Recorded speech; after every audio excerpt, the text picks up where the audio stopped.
was able to do that. Professor. No, please, I just wanted to ask something. Please, Did the villagers identify the people dropping the weapons as Americans? That's just what I want to ask. Did the villagers also tell you that, oh, no, they were Americans, they spoke English? I just want to identify that, sir. Did the villagers also identify them as Americans? I just told you. Now, Rufai, if you are not going to listen to me, I will stop talking so you can continue doing the talking. I have said so. I said the villagers knew these were white people. And I said, Rufai, I listened to you earlier on this morning, and you said you want facts because really you are not buying into this narrative about USAID funding Boko Haram. Well, I'd like to give you some facts. I served on the Boko Haram committee. Now, 2 plus 2 at times has to be equal to 4. So even if I can't give you 4, but I can give you 2 plus 2, we would then have to come to the conclusion that I'm giving you 4. I served on that committee, and villagers kept telling us that in the middle of the night, helicopters piloted by white people kept landing and offloading guns, goods, and all kinds of and money to these people. Now, villagers they don't even know who these white people are. And they have no reason to lie to us. Now, we made a mistake. When I said some of us on the Boko Haram committee made a mistake. We thought it was the French that were doing this. Now we have an American congressman said, no, it was the Americans who were doing this. And when you then add that to the Obama administration refusing to sell weapons to us, to Nigeria, on the grounds that we had human rights violations in the way we were dealing with Boko Haram, not in the way we were dealing with ordinary Nigerians where there were no security issues. Then we got a plane that was going to go and buy weapons in South Africa.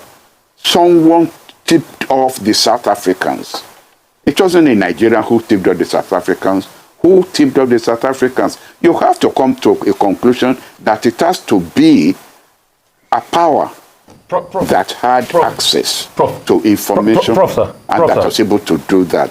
No, please, I just wanted to ask something. Did the villagers identify the people dropping the weapons as Americans? That's just all I want to ask. Did the villagers also tell you that, oh, they were Americans, they spoke English? I just want to identify that, sir. Did the villagers also identify them as Americans? I just told you. Now, Rufai, if you're not going to listen to me, I will stop talking so you can continue doing the talking. I have said so. I said the villagers knew these were white people. And I said we who were on that committee made the mistake of thinking they were French. But now it is an American congressman who's telling us that it was the Americans who did this. And you're asking me whether the villagers told us they were American. The villagers who don't know French from Americans, from British, they just knew that these were white people. Right. And they not only did that, they also penetrated our armed forces. Because behind the scene, our boys will tell us that there were times when they will have Boko Haram people in the sight of their guns, and they will now ask their headquarters for permission to open fire, only for their superior officers to tell them to pull back and not open fire.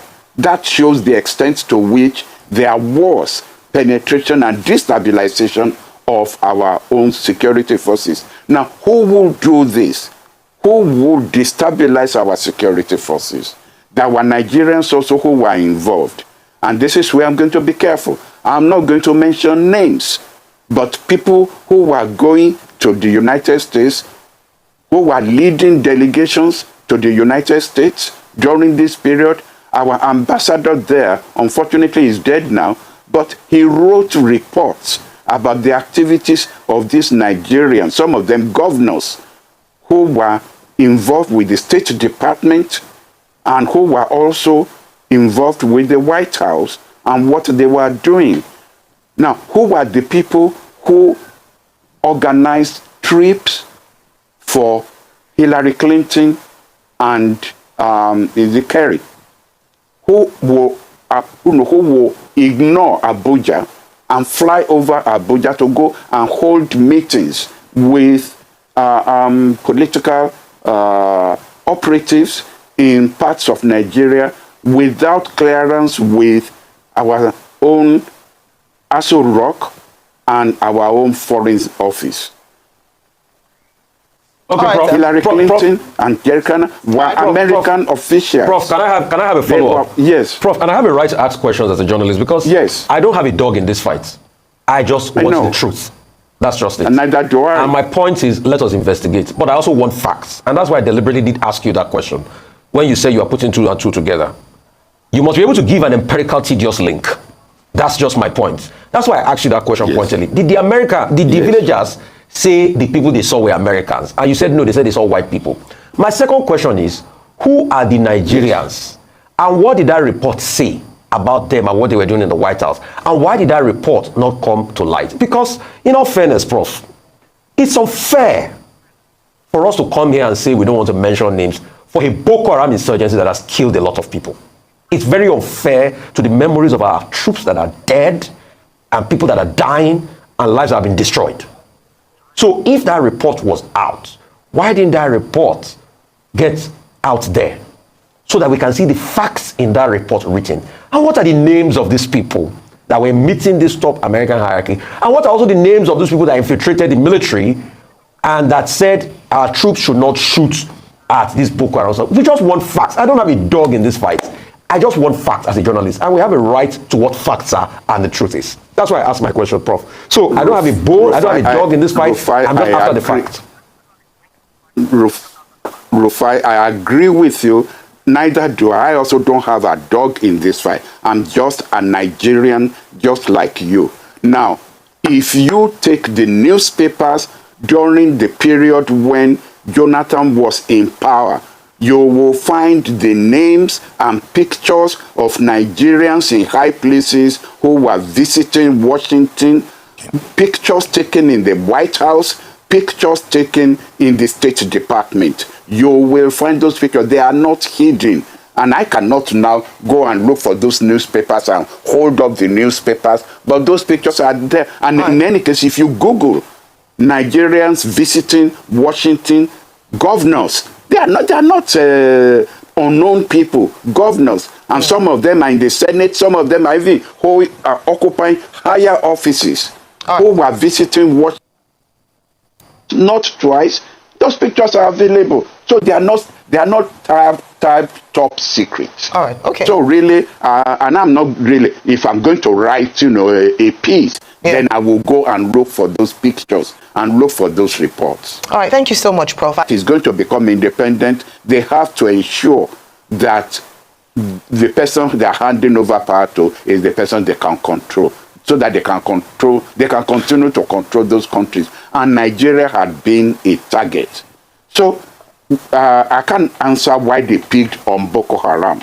Honestly, I can't. I haven't given a thought. Why Boko Haram? Yeah. Okay.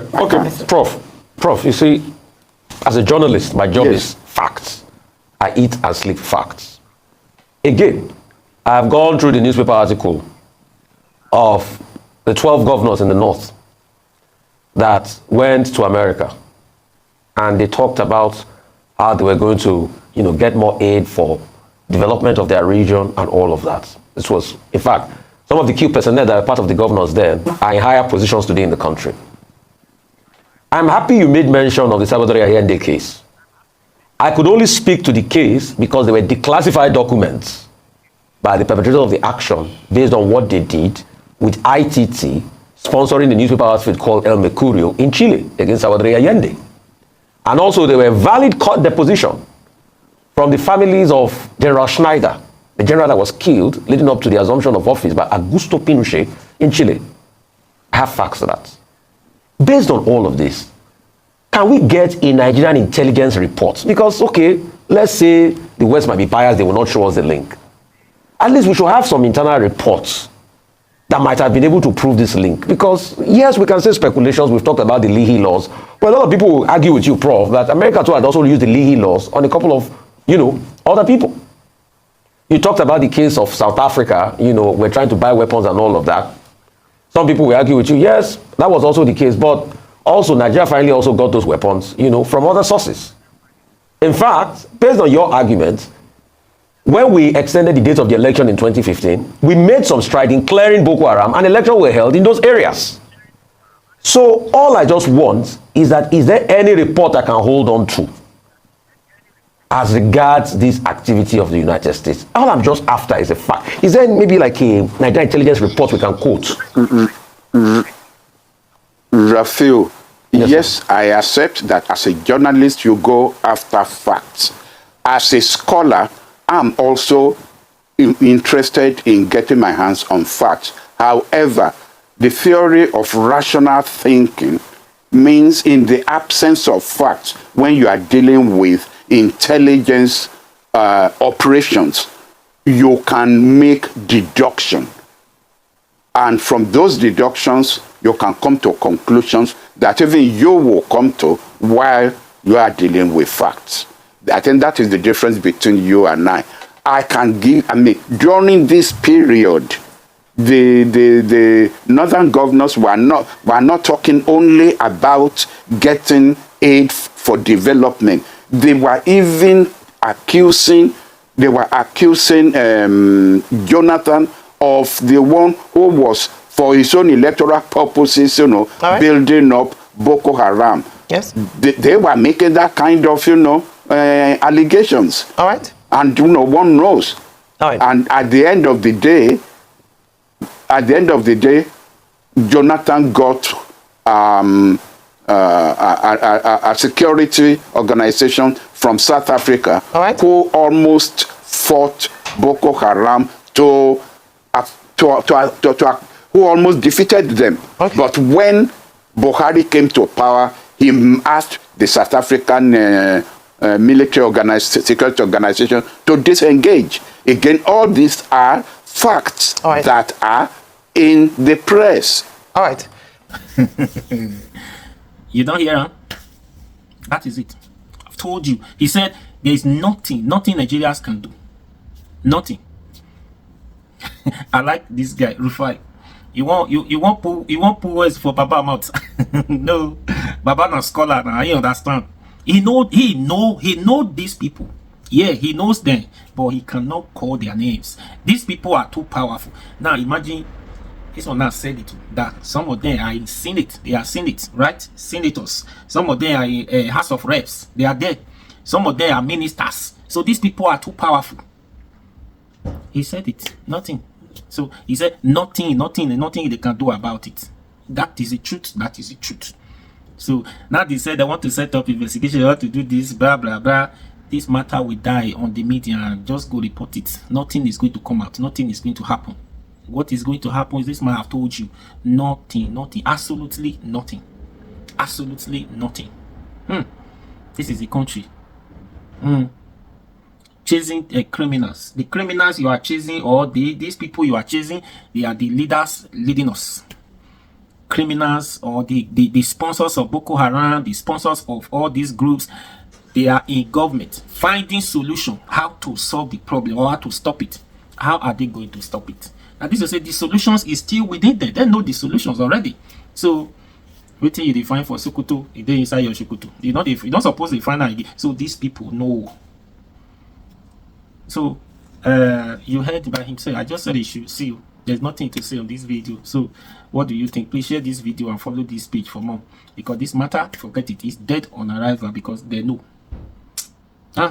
Nigeria. Oh.